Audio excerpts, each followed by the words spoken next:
بسم اللہ الرحمن الرحیم۔ السلام علیکم۔ روحانی رہنمائی اور روحانی علاج کے سلسلے کا پروگرام لے کر آپ سب کی خدمت میں حاضر ہوں۔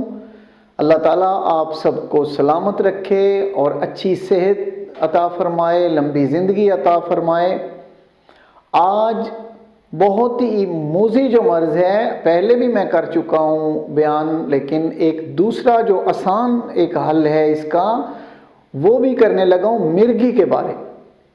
ایپیلیپسی، مرگی اگر کسی کے بیٹے بیٹی کو یا کسی کو خود بھی مرگی کی شکایت ہو، ایپیلیپسی کی تکلیف ہو، تو ایک بہت ہی سمپل سا ہے کہ اگر دورہ پڑتا ہے کسی کو تو آپ نے کیا کرنا ہے، فوری اس مریض کے دائیں کان میں اذان دینی ہے اور بائیں کان میں اقامت کہنی ہے۔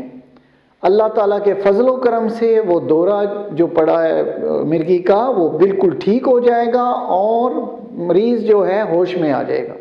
یہ ہوش میں لانے کا بہترین طریقہ ہے، بلکہ یہ فوری عمل کیا جائے تو مریض جو ہے وہ فوری ہوش میں آ جاتا ہے اور مرگی جو ہے وہ پیچھا چھوڑتی ہے۔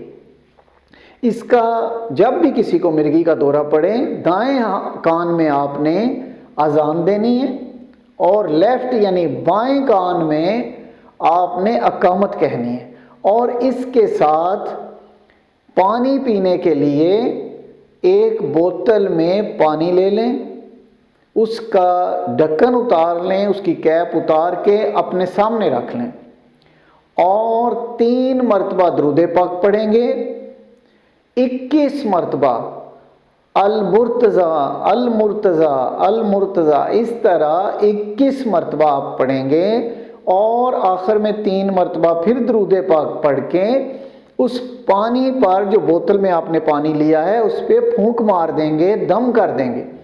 اس پانی کو آپ مریض کو صبح بھی دیں گے، تھوڑا سا پانی لیں گے گلاس میں جو آسانی سے پی لے مریض، 3 سپ کر کے، 3 چھوٹے چھوٹے گھونٹ کر کے مریض کو دینے، اور اسی طرح رات سونے سے پہلے بھی آپ یہ عمل دہرائیں گے۔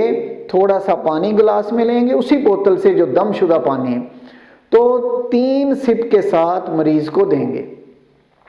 آپ یقین کریں کہ اللہ تعالیٰ اپنا فضل فرماتے ہوئے شفائے کاملہ عطا فرمائیں گے۔ یہ بہت ہی مجرب اور بہت پورا سر وظیفہ ہے، بہت ہی اچھا علاج ہے مرگی کا۔ یہ اگر پھر بھی آرام نہ آئے تو آپ سامنے دیے ہوئے نمبر پہ کال کر کے اس کے تعویذات ہیں، مکمل علاج بے شک کرا لیں، لیکن میں پورا یقین رکھتا ہوں کہ اس سے بھی افاقہ ہوگا، جو پاکستان سے دور، جو بہت ہی پاکستان میں بھی بہت دور دور جو بیٹھے ہیں میرے بیٹے بیٹیاں اور بہن بھائی، ان کو ضرور فائدہ ہوگا۔ اللہ تعالیٰ آپ سب کو ہر قسم کی موذی مرض سے محفوظ رکھیں۔ اسی کے ساتھ اجازت چاہتا ہوں۔ اللہ حافظ۔